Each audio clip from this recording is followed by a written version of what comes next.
فرش التراب يضمني وهو غطاء. آپ کے اپنے خاندان سے تھی جو اہلیہ تھی سارہ رضی اللہ تعالیٰ عنہ، بانجھ نہیں ہے، اولاد نہیں ہوئی، اللہ کی مرضی. بہرحال حضرت ابراہیم کے ساتھ ہجرت کرنے والوں میں حضرت سارہ بھی تھی آپ کی اہلیہ، حضرت لوط بھی تھے آپ کے بھتیجے، اور حضرت لوط کی اہلیہ بھی تھی.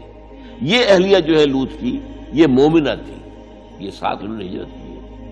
بعد میں جب انہیں اللہ تعالیٰ کے حکم سے حضرت ابراہیم نے بھیج دیا سدوم اور عامورہ کی بستیوں کی طرف، تو وہاں شاید معلوم ہوتا کوئی اور شادی کی ہے، وہ کافرہ رہی اور اس نے جو ہے حضرت لوط کے ساتھ جو ہے خیانت کا معاملہ کیا، وہ ایک علیحدہ معاملہ ہے.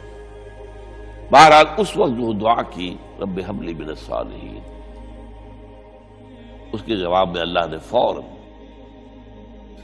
ہم نے اسے ایک غلام فبشرناہ بغلام حلیم، ہم نے انہیں بشارت دے دی ایک بہت ہی بردبار حلیم الطبع متحمل مزاج بیٹے کی. یہ اسماعیل کی تعریف ہے، نوٹ کر لیجیے گا. دوسرے بیٹے ہوئے حضرت سارہ کے بعد میں، ان کو کہا گیا ہے غلام علیم عالم. حضرت اسماعیل کے لیے کہا گیا ہے غلام حلیم، بہت بڑے حلیم، متحمل مزاج، بہت بادشاہ. اس کا بھی تھوڑی سی داستان بیان کر دوں. حضرت سارہ کہاں کہ یہاں اولاد نہیں تھی. حضرت ابراہیم ہجرت کر کے آئے تھے، کہاں سے پیدا کہاں ہوئے تھے؟ شہر یہ جو عراق کا اس وقت کا سب سے بڑا شہر تھا، صدر مقام تھا، وہاں پیدا ہوئے تھے. وہاں سے ہجرت کر کے کہاں آئے؟ شام میں علاقہ، خاص طور پر فلسطین کا جو ہے کنعان، یہاں آ کر آپ نے ڈیرا اپنا جما لیا. اور اس کے قریب میں ہی دو بستیاں تھیں جہاں پر کہ وہ سوڈومی والا معاملہ جو ہے آپ کو معلوم ہے، بدترین جو ہے گندگی تھی ان کے اندر، جہاں حضرت لوط علیہ السلام کو بھیجا. پھر انہوں نے ایک سفر کیا مصر کا. اس کی وجہ بھی سمجھ لیجئے، مصر میں اس وقت جو خاندان حکمران تھا وہ عرب تھا اصلا، وہ مصری نہیں تھے، وہ فرائضہ نہیں تھے، وہ مصر کے تھے. عرب سے آ کر لوگوں نے قبضہ کیا. تو حضرت ابراہیم وہاں گئے، وہاں ان کی بڑی پذیرائی ہوئی.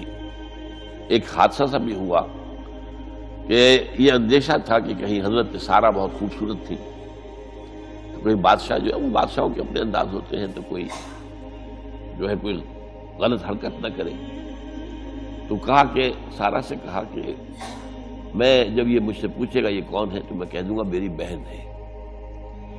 نہیں میں کہوں بیوی تو پھر تو وہ کہے گا ٹھیک ہے بھائی اب میں لیتا ہوں اس کو، بہن ہے.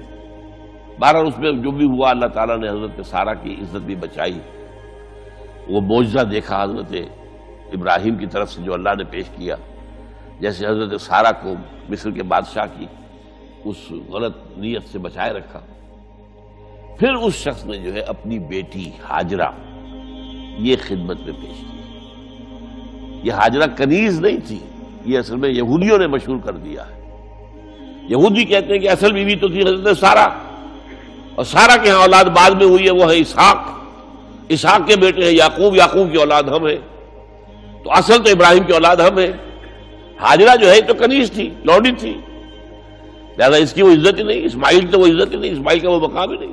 یہ یہودیوں کا قول ہے. لیکن وہ اصل میں کنیز نہیں تھی، وہ بیٹی تھی، شہزادی تھی. بلکہ تاریخ نے اپنے آپ کو پھر دہرایا ہے کئی ہزار سال بعد.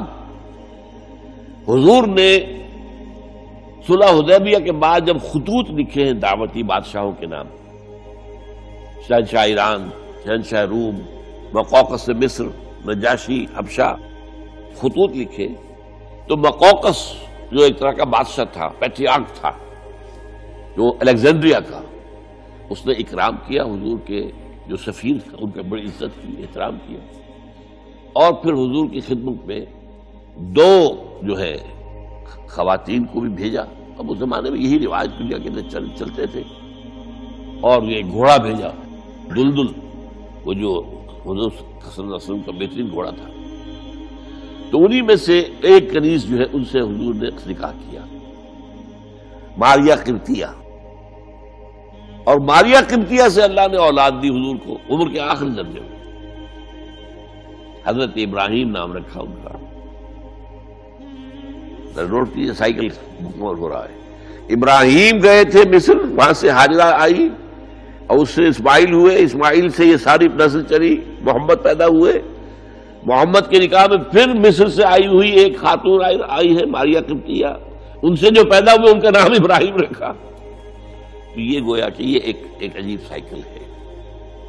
بہرحال لیکن جب حضرت سارہ نے دیکھا کہ میرے ہاں تو اولاد نہیں ہو رہی، تو حضرت ابراہیم سے کہا کہ میں آپ ہاجرہ کے ساتھ آپ جو ہے ذر و شوقت کا معاملہ قائم کر لیجئے، تو اللہ آپ کو ان کے ذریعے سے اولاد دے دے. مجھے تو امید نہیں ہے کہ میرے ہاں اولاد ہو.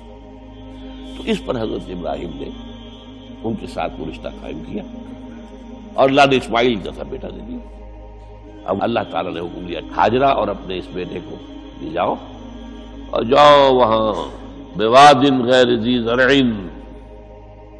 جاؤ وہاں حجاز کی اس وادی کے اندر، وادی غیر ذی زرع، وہاں ان کو چھوڑ دو. اب یہ امتحان دیکھیے، توکل کا امتحان.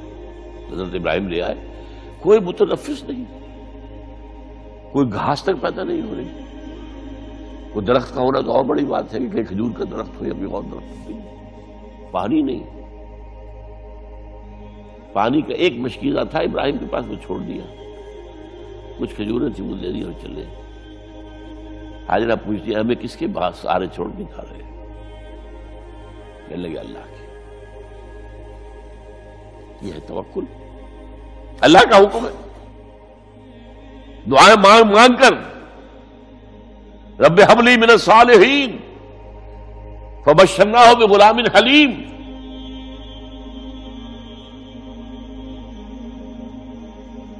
اب وہ بچہ آتے رہتے تھے، چکر لگاتے تھے. فلما بلغ معه السعی، جب وہ بچہ اسماعیل ان کے ساتھ بھاگنے دوڑنے کے قابل ہو گیا، کاموں میں ہاتھ بٹا رہا ہے، 13 برس کی عمر ہو گئی ہے، نوجوان.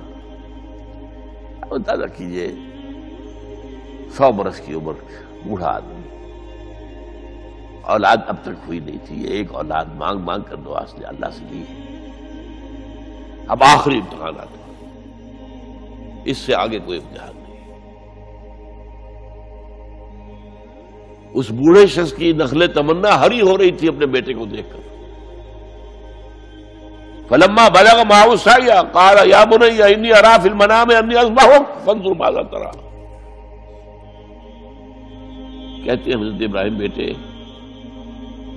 میں مسلسل دیکھ رہا ہوں خواب میں کہ میں تمہیں ذبح کر رہا ہوں. تو دیکھو غور کرو تمہاری رائے کیا ہے. نبی کا خواب بھی وہی ہوتا ہے، اس میں کوئی شیطنت جو ہے، کوئی شیاطین جن و انس کی کوئی مداخلت نہیں ہوتی. پھر یہ کہ پے بپے 3 دن یا بنی انی اری فی المنام انی اذبحک فانظر ماذا تری. اب جواب سنیے وہ حلیم. یا ابت افعل ما تؤمر ستجدنی انشاءاللہ من الصابرین. ابا جان کر گزریے جو آپ کو حکم ہو رہا ہے. تومر ابرتا نہیں، تومر حکم ہو رہا ہے. جب 3 دفعہ آپ کو یہ حکم ہو گیا اللہ کی طرف سے تو پھر دیر کاہے پہ. یا ابت افعل ما تؤمر ستجدنی انشاءاللہ من الصابرین. آپ مجھے انشاءاللہ صابر پائیں. یہ وہ صابر اور حلیم ہونے کی شان ہے، جان دینے کے لیے تیار. دین کی بات پھیلانا صدقہ جاریہ ہے. ثواب کی نیت سے ویڈیو کو شیئر ضرور کیجیے. جزاک اللہ.